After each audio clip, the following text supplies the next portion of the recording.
Hey, everybody. Today is Wednesday, March 11th, 2026. I am your host, Justin Bogard. This is the Real Estate Note Investing Be the Bank broadcast. And today we have Dan, we have Jamie, and we have Jay Redding on the call today. And we'll have some interesting conversations to stimulate the real estate note world. So stay tuned.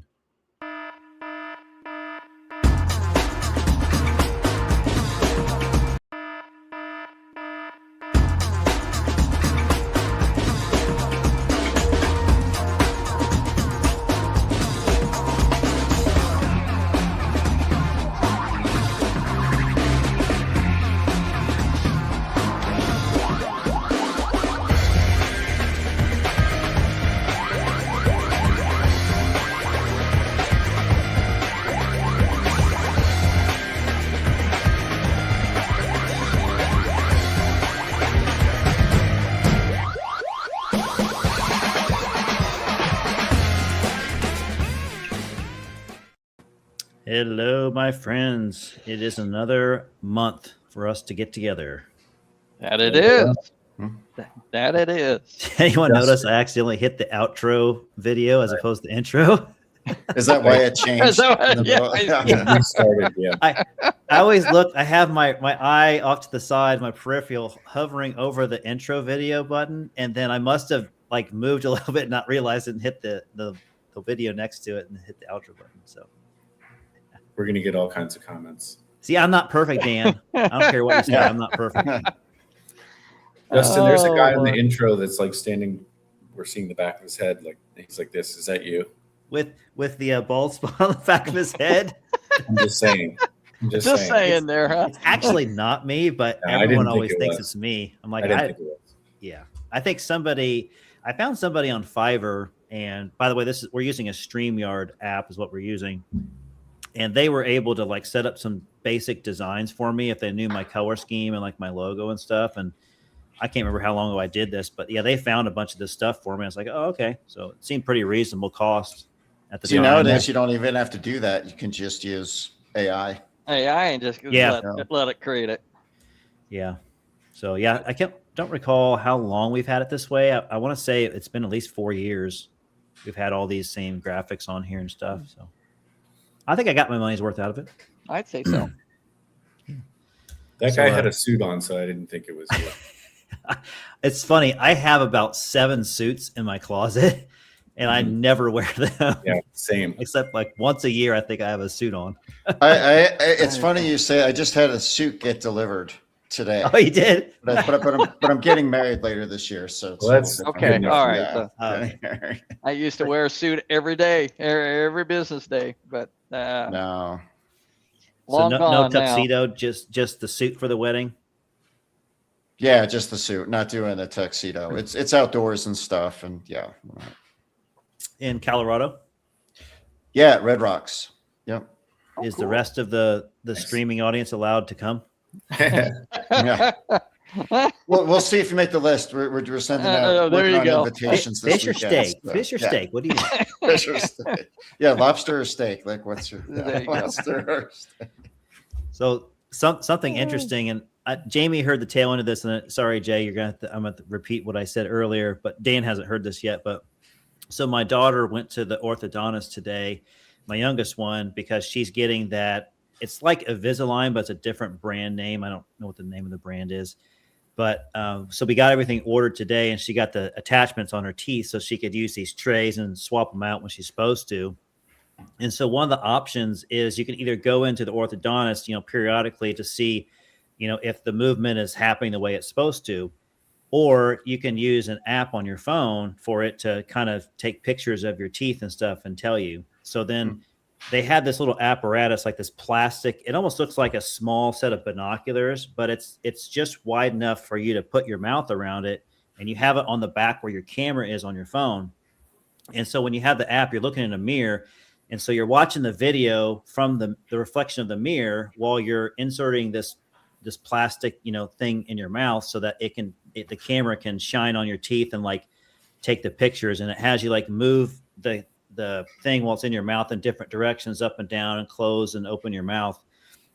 and it's like the slickest thing ever. And it tells you like, okay, now you're ready for the next set of trays. Go ahead and put those in now. Or if it's not ready, it says you need to go see the orthodontist. That's pretty cool because Yeah. I've done Invisalign, and I always had to go in. Yeah. So Justin, does that produce bite-sized videos? Just kidding. Sorry. Oh man! Don't. You're usually the Wait. master of this stuff. Jamie, we have a sound for that. Where's the You mean cutting me out for the rest of the call? Yeah. I was gonna do the drum roll, but that didn't make sense for this. Oh, Wait, that's for Jamie's funny. here. We go. The train whistle. Oh, I thought it was a slide whistle. My bad. Anyways, I'll get distracted too much. Anyway, nobody on the call wants to hear about all this, right? We have fun too on this call. Well, I guess I want to do one more personal thing first. I kind of want to ask Jay because I believe he just got back from Belize. I did, yeah. Yeah, a few weeks ago. How Yeah. was that? That was absolutely phenomenal. Okay, we went on a trip for a week down in Belize, south of Belize City, and about an hour south of there. And we went to an all-inclusive resort. First time I ever done that. We were absolutely treated like royalty, to be honest. So much that the groundskeeper one morning said, "Hello, Mr. Redding." The groundskeeper. Wow. Okay. I mean, this staff was exquisitely trained.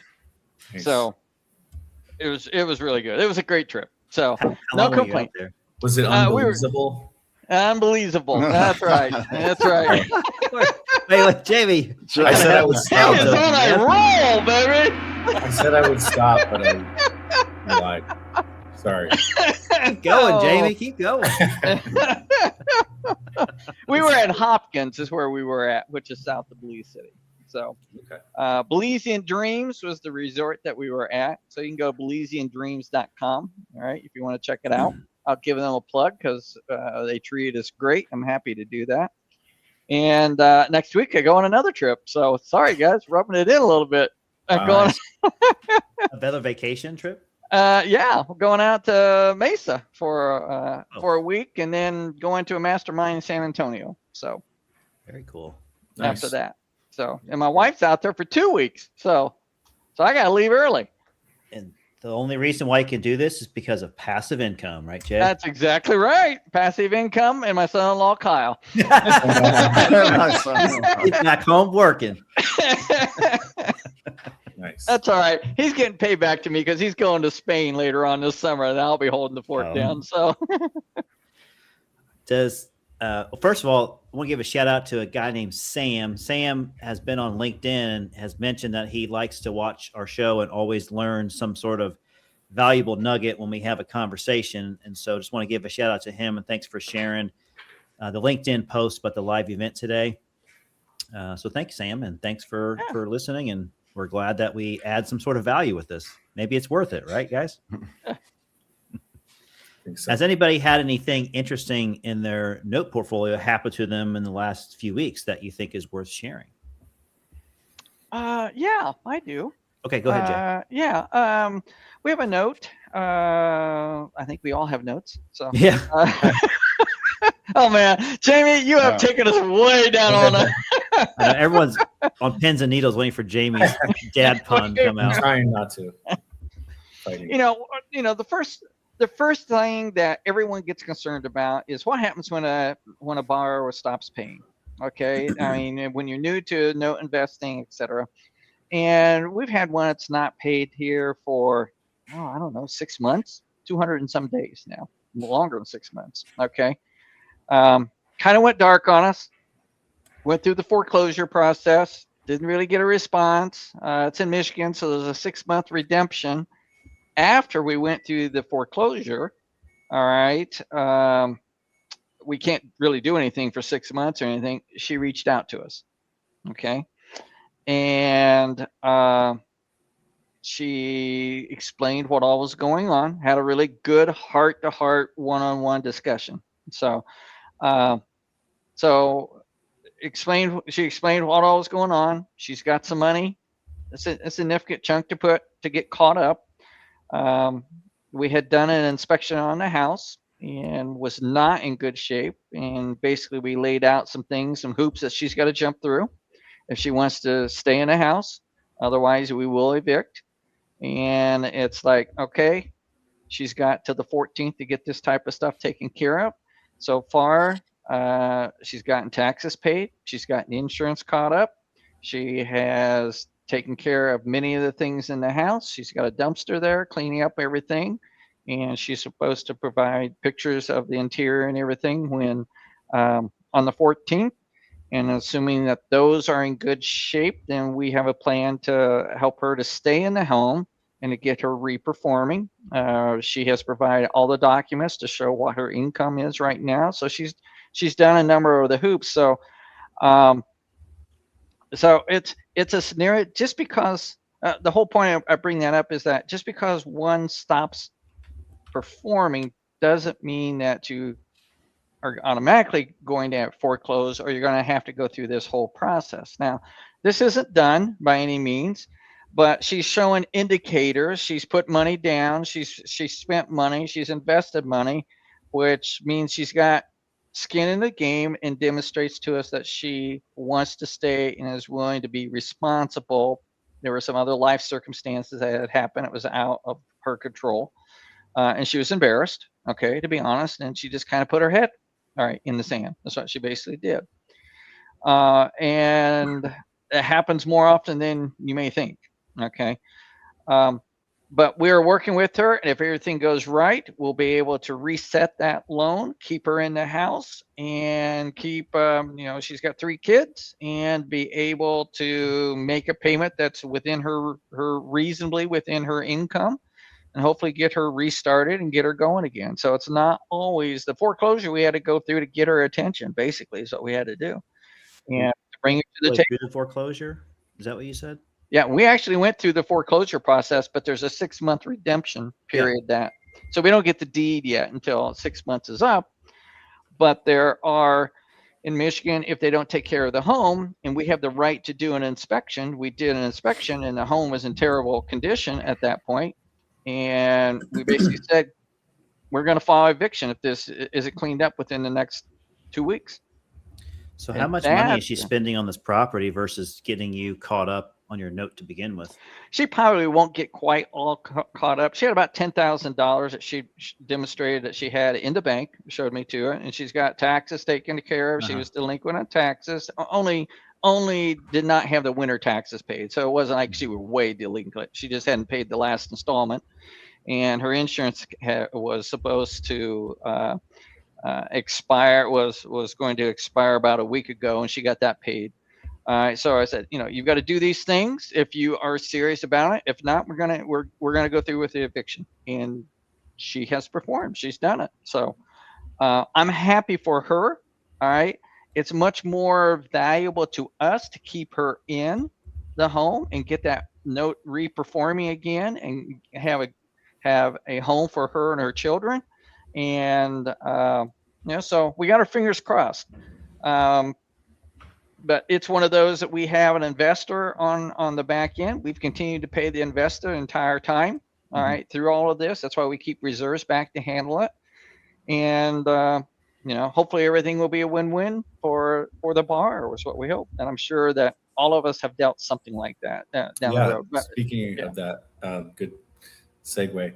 I had one, it's not recent per se, but in Michigan as well, a few years ago, that we did foreclose. And then this is when there was, a good amount of the COVID half money from the federal government that the states were distributing. And this borrower had applied for those funds, and it just had taken a long time between the servicer and the state to get those funds approved and, to get to her. So we'd already foreclosed, and then determined that no, this is seriously, she's about to get, I think it was whatever it was for the reinstatement. I want to say it was about $14,000. And then, so we unforeclosed or deforeclosed or whatever. We reversed. Yeah, basically. I didn't even know you could do that. You can reverse it during. I didn't know during that. the. And then she reinstated, and then I we later sold it as a performing loan, reperforming loan. So we were able to keep her in the home as well. So. Yeah. I've got one that's super weird. I might have mentioned this in the past. I don't remember, but yeah, it was one was the borrower was way behind. We're going through foreclosure. We got all the way to the end. It was also in Michigan, but it was a land contract. So the redemption. Maybe we shouldn't be investing in Michigan, guys. No, I like Michigan, but so the redemption's actually 3 months instead of 6 because it's a land contract, a forfeiture. Yeah, for the land contract. Yeah. We got all the way up to the end, and then she reinstated for like $7,000. And what's funny was she had vacated the property, left a bunch of junk in the yard. Like we had to do this whole cleanup to get the code people off her back. So we cleaned it all up, and then she came back and reinstated. And I was like, okay, cool. And then she paid for a little while, and then she defaulted again and took off again. This time we went all the way through the foreclosure. She didn't come back, and the 3-month redemption just expired, so that'll get listed this week. So if you're looking you for cleaned the house up too nice, Dan. That was the problem. It's not that. So if anybody's looking for like a fixer upper in Redford, Michigan, let me know because seller financing is available. So I'm looking to create another note out of it. There you go. And that's the alternative. Okay. All right. That's the alternative. If they don't perform, you can turn around and make another note if you buy right. Yeah, I always try to do that if I can. For me, a lot of times it kind of depends on the condition of the property because usually if I get an REO, it's kind of beat down because I go out of my way to not foreclose. So if the property is in too rough a shape, you end up with an investor that's going to be a cash buyer because if it's if it really needs major work,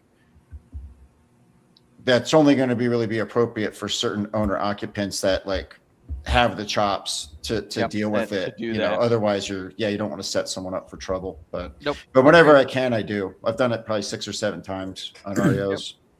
Yep. I've got a couple REOs right now. I got for sale with owner financing. I got one in Ohio and one in North Carolina. And we got a couple of foreclosures. Let's see, one in Indiana, another one in Tennessee. That's just a land deal. It's actually kind of nice because the borrower had put down a pretty sizable down payment, like about, I want to say 20 or 30,000 down on a $100,000 land tract. And they made probably 7 to 8 payments in a row. Then they for whatever reason on their side of the ledger, they weren't able to make payments anymore. They just didn't have any money and they couldn't find money to borrow. And they tried to put the property up for sale, to recoup what they have into it, and they aren't able to sell it at that price. So they had to drop it pretty significantly because I had to, I had no choice. I had to file for foreclosure. Sure. And in Tennessee, it's not going to take long for me to get that back. But no, that's a great state to operate in. Yeah. To whoever's point, I think it was Jamie. I don't know, Jamie or Dan said that, as long as whatever you buy it at is key in these situations when you're unfamiliar with the territory. Because now I'm going to get this thing back and I'm easily going to be able to resell it for more than I have into it. And so it's just like, I'm in a win-win situation, as far as our capital, but I don't want that borrower to lose a bunch of money because I feel like they were vested in that piece of land. They must've just got in and over their head, and of course they don't really respond to the servicer when the servicer calls to find out what's going on. So it's like, I hope things work out for them, but as of right now, they're going to lose some money, their equity in this land deal. Yeah, another good segue because probably the most interesting thing we have recently was a HUD HECM reverse mortgage. I've mentioned this before, but I get confused if it was on the broadcast or not. So we did, it was looking not so great, to be honest, because the property value was lower than we had thought. And then we got a little bit lucky, but found a good agent and then went through Dan, I called the underwriter, did a seller finance deal where we just sold the property in Tennessee. It was a very fast foreclosure. And then, the guy hasn't made the first payment is not due until April 1st, but highly qualified borrower. And it was call the underwriter made it a lot easier than I guess it's not my wheelhouse. I hadn't done a lot of these. So it's the kind of really, thing like they're easy once you do one or two. Yeah, like usually people do the first one and they're like, what the heck is going on? Especially if they don't, because they're usually like not even coming from a note background. Yeah. Right. And then the second one goes quick and then they're like, I like this. And then they kind of keep. Yeah. And Dan, you make it so easy. You give people the tools to do the preliminary review and everything. It's good. You got it dialed in, baby. No, thanks, guys. Your checks are in the mail. Thanks, man. Hey, Jamie, redemption period, not the underwriter, override. because you do so much qualifying. Or the overwriter might be the one that just tells people what they want to hear. Like I have a lot of clients who get really mad if you don't give them the answer they want. Yeah, it's like I can do that, I guess. But I guess. Jamie, I got a question. Tennessee redemption period in Tennessee. Well, this was a deceased borrower. I was thinking it was a year, to be honest.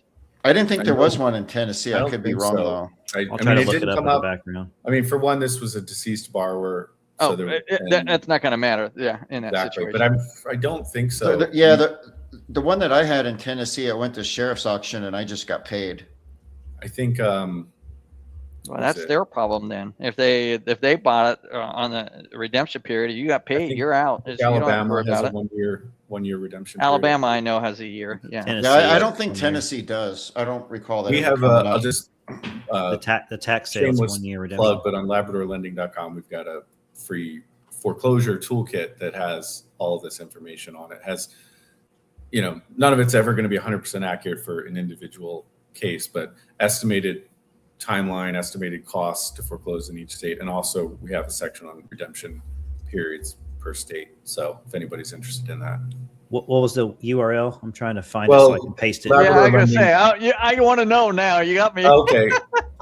LabradorLending.com, and then there's hang on a second. I spell Labrador. I'm an idiot here. LABRADOR.com. Actually, more people ask that question than. Oh, Labrador. Yeah, and then go to resources, and then download free guides and tools. There we go. And then we've got the foreclosure reference pack is the one I was referring to. There are other tools on there, step-by-step process for buying a mortgage note, and the state licensing guide, which people seem to have interest in as well. But figured out. Now you're making me put my email in there to get it. So now am I going to get 1,000 emails from you? No, like 950. 980. That's all. I'm teasing. They're lead magnets. I mean, we do put time and energy into putting these together, and it's a free resource. You don't have to buy anything from me for it. But we do collect a little bit of contact information. Jay, for you, I can send it to you. Okay. Anyone watching the replay or listening, this is the website of Jamie's website, and he has this very, very nice reference pack for you. Yes.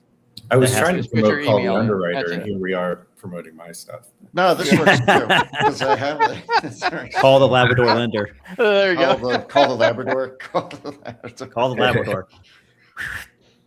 Yeah. All right, cool. Thanks, Jamie, for providing that. I know that you sent it out to our small group before, and it was very, very nice, very well done, very thorough. So it's very, very good. And it's I'm not an attorney. Always check with your attorney. Things always change too. State things change. Can always change. Yeah, it's impossible. It's always to a moving keep 50 target. States up to date. That's why, like on the origination stuff, like there's all these state by state rules on like fees you can charge at origination, and I haven't even attempted to create a database because I know it'll be impossible. Yeah, so constantly moving. But it gives a good idea of which states, just to set expectations for foreclosing in a particular state. So I think it's helpful. Yeah. What are the typical things that you can charge as a originator, Dan, on the settlement statement besides the, I don't know if origination fee, you can say it loosely and have a couple different charges in there? Like what Can you Yeah. announce what the It- proper it- stuff is? It's pretty freeform, right? So if you just think of like whenever you've bought a house or taken your own mortgage, like all those fees on there, you can charge those yourself, right? So you have all the same rights as a bank. Typically, people are just passing on, maybe like the underwriting fee and a doc fee and a few other things. Some seller finance originators do have their own origination fee. You can totally do that as long as the borrower agrees. The main thing is there are caps on the total fees as a percentage of the loan balance. Mhm. And that's another thing too, where the rules on that, like they're not necessarily like black and white. They're like a little bit gray. Best practice is to keep your total fees you're charging under 3% of the loan balance. You can go up to 5. You can even go above 5. In some cases, it's just kind of a thing where, if you charge 5.5% of the loan balance in fees, well, yeah, your borrower might not agree. And your real estate agent fees, like that's a lot. Yeah, but if it ever gets challenged later, it can smell bad. It's not that you're necessarily like going to get in trouble for doing it. So generally keep them under 3%, but most people are well under that because they're not necessarily trying like to generate fees when they do it. They're trying to get this like good loan set up that's gonna cash flow. Typically seller financing, you're already making a high return anyways without having fees in there. Just, I can see private financing. That's where it makes sense to have a little bit of fees. Like if you're getting hard money loans or like from a bank, they charge fees because they got to make money up front, right? So the closing costs and everything are included in that. So yeah, and kind of the typical deal people are doing, they're, most of the originators are not note buyers who did foreclosures. Like a lot of times they're, cash buyers. So they bought the house at some discount. Maybe they did some rehab, maybe they didn't. And then they sell it on owner, so they bought it at some pretty healthy discount. Now they're selling it like a little bit above market because they're offering owner financing. They create this new loan and they're usually in a pretty good spot. nice. Jay, how and are you pretty centralized as far as turning tenants into tenants into owners in that market you're in Fort Wayne, or do you do that in other states as well with rentals? We're just the rentals that we have sold and everything. It's just been here locally. All of our rentals are within 30 minutes of our office. It was designed specifically that way. And so, as far as the notes now, we are in 8 different states. All right. So, but we've not had to, knock on wood, we've not had to turn around and resell those or offer reseller financing. I've got 2 that are struggling right now. I've got the one in Michigan that I just talked about, and I've got one in Texas that we're in foreclosure process as well. So with your Fort Wayne market, when you turn your rentals into buyers, are you typically using the current tenant or does it depend? And then so how quickly are you able to put a person in there that can own or finance? I say no, and I'll rephrase that. Let me rephrase that. Yes, I have. Is it standard? No. Okay. I have done a lease option, and they've done they were a tenant for a while. We went to a lease option. They couldn't get financing, so we just turned them into a note. That was early on in my career, and they did exceedingly well and then refinanced like 2 years ago. Okay, so that worked really well. For the ones when we've done a turnover and we've decided we're going to sell the rental, we'll go in, we'll do a little paint. All right, we'll do the major fix up, but we're not doing a major rehab or anything like that in 30 days, to be honest.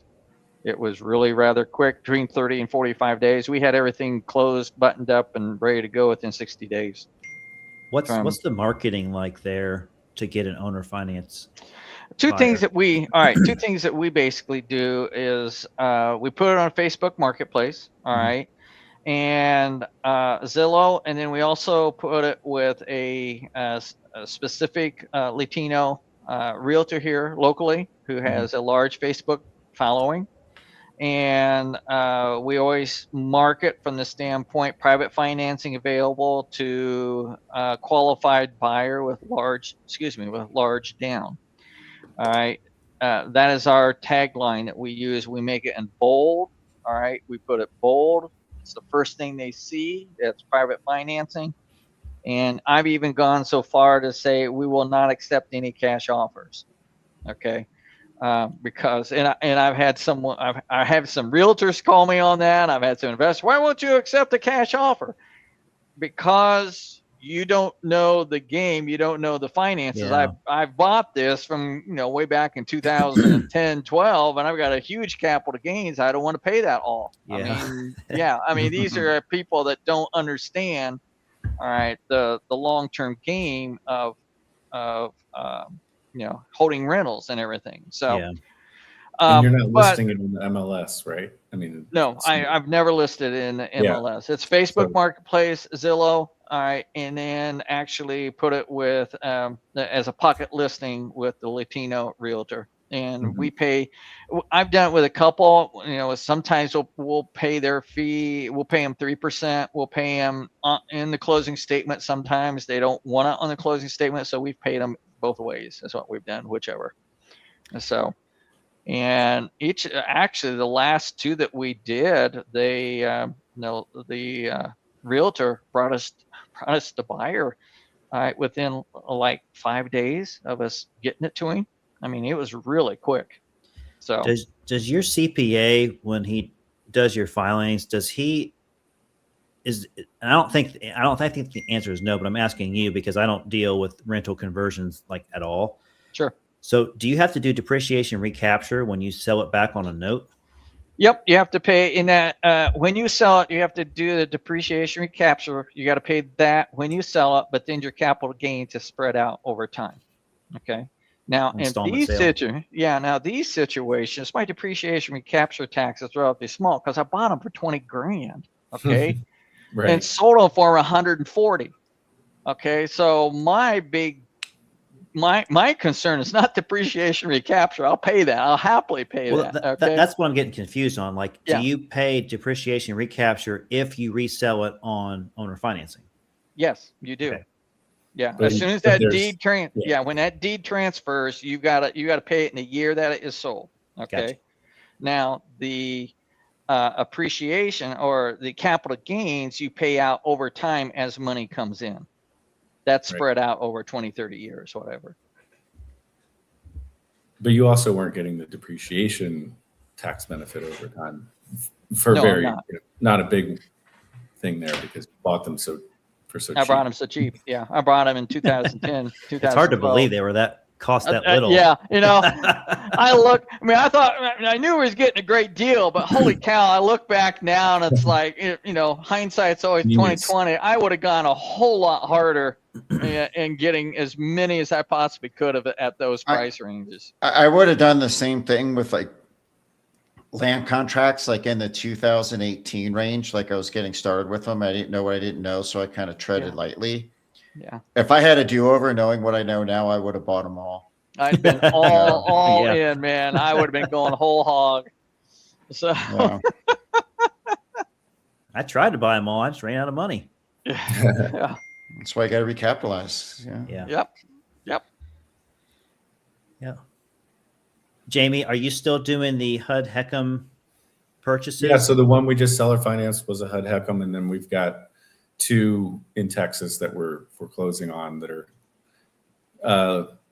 I may end up doing seller financing on those as well because the cost to foreclose is going to be considerably higher than I anticipated. What states are they in? Those 2 are in Texas. And the reason it's expensive and time consuming is we're going through the judicial foreclosure process / quiet title because the borrower was deceased, died. Less The than 4 probate. years. Okay. Gotcha. And we could do a non-judicial foreclosure, but it would be harder to get title insurance at the closing, sell the property, and then B, you just never know if someone comes out of the woodwork later. So it is a business decision, but my attorney strongly recommended we do it this way. So I haven't the Tennessee HECM loan and the 2 Texas HECM loans we purchased in August, September of last year. We haven't bought any additional. And as far as I know, there was a pause. There was a executive order or something that for I think more political reasons than anything else. So on the HUD offerings, but I'm not sure where it stands right now. But I mean, they're going to have to resume at some point. But somewhere they're going to have to. Or only if they're sold by Pulte or something. Is that what the so much of it is just optics. I mean, it's even the prior administration. There were similar things where it's like they don't want to look bad, or also, I mean, there are other larger economic, I guess, repercussions if X number of properties hit the market. But I think it's mostly an optics thing. They just want to. So there was supposed to be a sale in early January, I think it was, and then it just at the last second they stopped that. And we're talking, could be 2 to like 10,000 HUD HECM NPLs that are typically vacant borrowers, and they'll do a separate offering for vacant and then another offering for occupied properties. And most of the vacant ones are underwater. So it really comes down to properly valuing the property, which with these HUD HECM loans, you get interior BPOs, you get interior inspections all before you place your bid, which is pretty cool. And there's no borrower workout. You could get a deed in lieu through an heir, but probably 90% of the time you're foreclosing. Either way, you're going through the property, and the loan amount is greater than the property value. And there's no, that delta doesn't matter. You're not going to collect it. So it's all about the property value. So we're working through foreclosure on the other 2 that I haven't foreclosed on yet. It's really a play similar to like doing a flip. I mean, it's a pre-REO play. Yeah. Exactly. How do you quickly filter down the ones that you want to bid on? I don't know if it's. I changed my quickly is the. How do you define quickly? But I mean, I was using AI last time, partially just to try to get better at that. Yeah. But by state is a quick way to narrow down. If you have your buy box that you want to buy in particular states. But I ultimately, it was like what I was looking for were where we thought the property value was. So HUD will put out a BPO value, their estimate of what they think the property is worth. And we were just using different sources to figure out what we think it's worth. Honestly, like you're saying, Jay, it really is more of a fix and flip type. I mean, it gets to like, you really should have boots on the ground, and this is wherever, location, real estate is local. It's a challenging thing, Justin, to look at a nationwide tape and be accurate with that's what I'm thinking. Like, I was just curious how since you've been doing this for a while, you obviously have it down way better than anyone else going into the first time. I've never done those, but I guess what I would do is I would say, like, where do I have the boots on the ground, and is there anything in those locations, and start there. Exactly. So the first one we bought was in Maryland, which is where I am.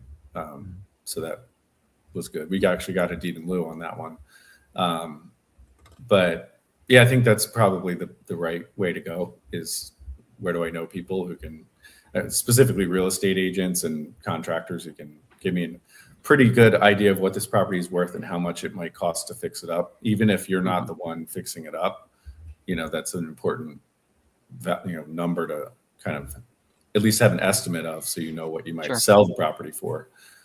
I think I would think the challenge in this, particularly in certain markets that are decreasing right now, that BPO was probably done 6 months ago, and it's like, okay, we've got another 5 or 10% drop that's taking place here. How old are the BPOs when they're within 3 to 6 months, like 3 months, but then the whole bidding process takes a couple of months. So it's a year So- old by the time you actually fund. No, the it's 6 months. I mean, we ended up getting a BPO that was 6 months. Between the two BPOs and the Tennessee one, for example, it was about 6 months. But you bought these directly from HUD, Jamie? Because like I see tapes of Heckams like now and then that So- other people have bought that are like filtering down. We were able to go in through another. Technically, if you look at the assignment chain, no, I didn't buy them directly from HUD, but Mhm. but essentially I did. So was able to go in with a larger group. A larger player. Mhm. Yeah, and they just immediately signed the notes to us.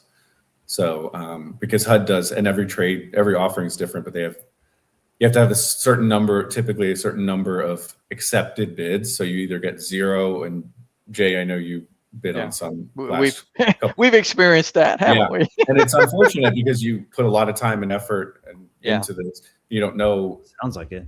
if you're going to get anything. So that's the challenge. So they'll have different minimum. So like might be 10 or 20 offered or approved bids as the minimum. So that's why it's hard to go in by yourself as a smaller player sometimes.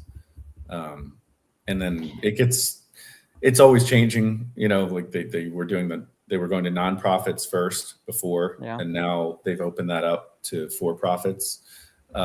And so that has actually opened it up to smaller investors. But there still are the minimums. So you might be the highest bidder on, 9 of them, but you didn't have 10 accepted, so you got 0. You got none. Mhm. Yeah. So that's why going in with a larger group can help reach that minimum. Sure. Are all these properties secure? We rekey pretty much immediately. But yes, I mean, HUD actually reps. That's another benefit. Everyone that has a HUD key can probably get in. All right, when you first get it, I think, yeah. I mean, they're rekeyed and then we rekey them again. you rekey them again. Yeah. But yeah, they are. And HUD reps a lot of different things. I mean, they guarantee that, okay, they said it was vacant. It is vacant, that kind of thing. They guarantee that you're buying a first lien mortgage note. You can, I just did this. We can, if there's a municipal lien, for example, that's going to have to be paid through foreclosure or by the lender at foreclosure, HUD will reimburse you for that. So they've already sent me, it wasn't a huge amount of money, but a check in one case, or ACH, I guess, even though we haven't even paid that yet, but we're going to have to. So that's nice. I mean, you don't typically get that. I mean, they have a lot of other, things that they guarantee, or they'll buy the loan back in some cases. So that's a nice benefit. Oh yeah, that's great. Okay, so all right. So what's the timeline on this? So you're looking at, okay, you put your bid in. It's going to take a couple months to get to, we'll say 90 days. Then you're going to have to start going through the foreclosure process, all right, which is at the fastest probably 90 days, if not. And if you got to go judicial, now you're probably looking at 6 to 10 months. So it's really a year-long play in all of this. But you're 10 to 12 months. The one we just did in Tennessee, we bought in early September, and I sold the property. I think I don't know. It was within 5 months total. Okay, well that's not bad. All right, but that's a fast date. Now I say purchased in September, but we bid well before that. But so I don't know how much detail people want or whatever, I'm just saying, all right, if you're going to bid, you bought it in September, all right, say you bid in July, okay, and you got it in September. So you bid, and then what you have, what is different from in most, as you guys know, in buying most notes, you have your bid, it's accepted, and then you have a what I call a post-bid due diligence phase. And you're going through, maybe it's 2 to 4 weeks where you're doing your due diligence. Well, all of the due diligence is done up front. And what's interesting about these transactions with HUD is that the purchase and the service transfer happen the same day. So there's a lot of front end work before you even bid. But then once you bid and your bid is accepted, then there's a 45-day window typically between bid being accepted and then the sale being complete, where you actually send the rest of the funds, and the service transfer happens that same day. So it's a little bit of a different process, but I wouldn't say it's actually that much. It's a little bit longer on the front end, but not extremely, drawn out. But then it just gets into a foreclosure. It's very state dependent. Sure. There are oftentimes HUD has quarterly reporting requirements and certain other requirements, but they're not onerous. Like throughout the process of owning the note, it's not that challenging. It's really not that time consuming. So, but what I like really about it is that you have so much information up front. I mean, you get all these interior photos, for example, that that never happens. No, it's kind of nice because like a lot of times in a note transaction, like especially if it's a seller you don't know, you're kind of like half vetting the seller and pulling teeth to get all the information, and then fighting with loan servicers. Like it's kind of nice because like a lot of maybe there's like some different friction on the front end, but it sounds like a lot of the normal friction is kind of stripped out. That process. And there are a lot of like guarantees, and then you're I don't know, the note deal that I've lost the most money on ever was because the outside of the property looked fine and the inside was terrible. And so I know usually those are correlated, but with the vacant property you get interior access, so it's like, we don't usually get that in our world. No, it's a box of chocolates. You just don't know what you're going to get. Yeah, right, Forrest. Exactly. So and the reason I even got into that is just because honestly, you guys were talking about how great deals were in 2018, and it's like, let's be honest, yields have been compressed, and the NPL spreads have been really compressed, no question. Yeah, and it's just harder to find inventory. Good deals. So we've expanded our buy box in that way. Well, the disciplined person. Sorry. Go ahead, Jay. No.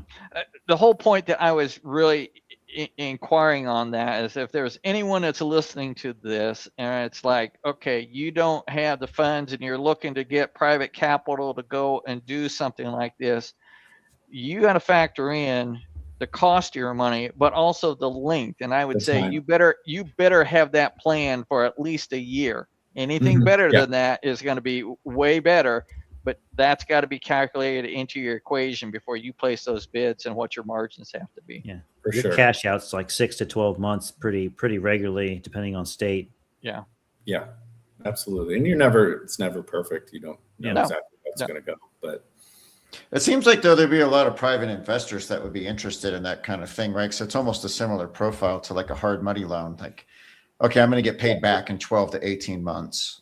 Right. True. I mean, we're buying them in our fund, but you're right. I mean, sure. Yeah. Thanks, Jamie, for sharing. Yeah, that was pretty cool. Thanks for walking through that. I wasn't. You just never know where the conversations are going to go.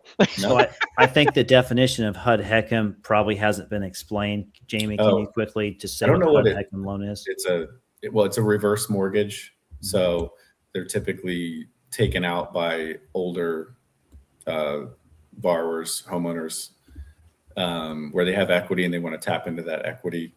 And so they're over time, losing the equity. And so it's not a line of credit, but it's a reverse mortgage. So I was just, someone, I guess, Google reverse mortgage. That's really what it is. But these are specifically, from HUD. And the reason why they're delinquent is because the borrower passed away. Yeah. And not all of these, the ones we buy, and the majority of them, the borrower has passed away.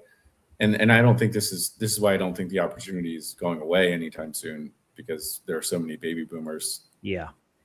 That are going to be passing away. We're just on the front end of the baby boomers. Yeah. So there's no borrower to fight you unless you get a poltergeist. Then it's a complete. That's why I haven't bought them. I'm afraid of that. Yeah. Nice. Yeah, exactly. The term HECM. All right, so everyone who's listening knows. The term HECM. It's an acronym for Home Equity Conversion Mortgage. That's the tip. Yeah. That is the correct name of the type of mortgage, but it's a reverse mortgage, is what it is. Right. Yeah. But heck 'em. They're converting their equity into cash on a monthly basis, or it could be one lump sum. Is what they're basically doing. To your point, Justin, or your question about evaluating the tape, what's nice is, so what's challenging is there's so many, notes on the tape. What's nice is there's so many columns that you can really just ignore, because it really has no bearing on anything as far as your business model and how you're going to execute. Basically, the property value and how long it's going to take you to get it, right? And the cost to foreclose, but yeah. Mm-hmm. Yeah. And then you start looking at pictures after that to see like, oh yeah, the inside looks good enough. Yeah. So HUD has like a data room that you can access, and then that is a little time consuming, to navigate. But You start with your numbers. What's that? You start with your numbers and filter down to the ones you like, and then you look at pictures after that, right? Exactly. Yeah. And you don't, and I'm certainly not saying you don't have to do a collateral file review, but I mean, everything's guaranteed from that standpoint. So if it's a reverse mortgage, it would have been unencumbered before they would have, made the loan, right? Yeah. Yeah. Yeah. So you're just looking for, erroneous liens on there. There's right, and there are sometimes other liens, but you're not having to sort through 8 assignments, of mortgage. No one's it's not some sketchy land contract that's been passed around 10 times. That was has not been modified 25 times along the way. Huh? Yeah. It's a 15 deed chain of assignment. Or have what I've had, which is you find out there were like 2 land contracts and you're trying to figure out which one is the right one. Right. And neither are recorded. No. And then there was one time, like there was a live one out there and I had to track down this random former borrower, get them to sign off. And Were your land contract buyer, they did their own land contract as well or something that is the wild, wild west. This is not the wild, wild west with HUD. It's, this bureaucracy and hoops you got to jump through. It's like the opposite of the Wild West. Yeah. Yeah. It's it's really about people say is more, they ask if mortgage note investing is real estate investing or not. And in this case, it is for sure. So you're just utilizing the mortgage to get to the real estate. That's what you're basically doing in this situation.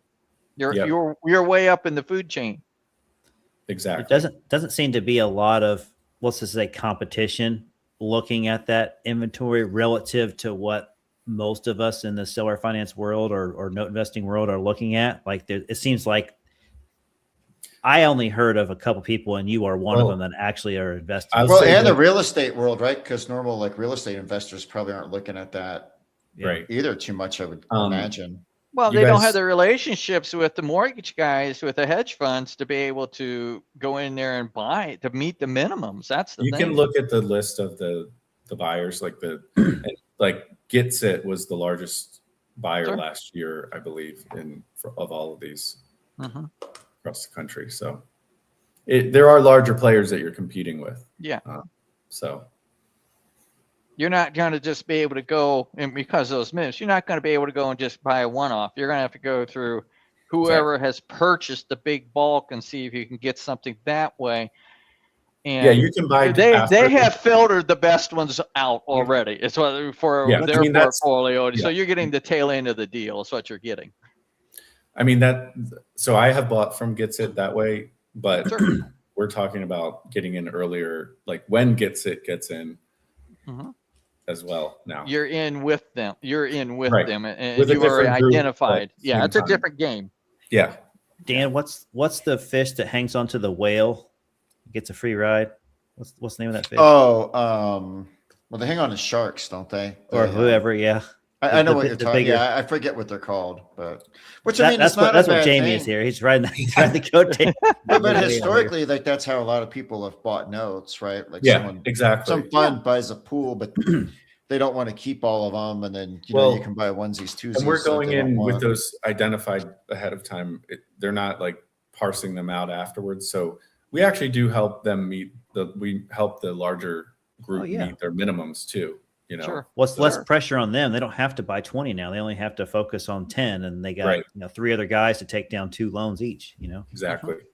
That makes sense all around.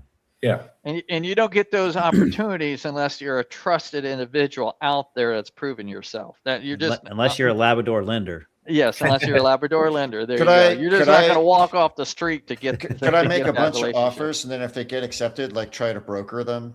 I would That makes sense. $1. $1.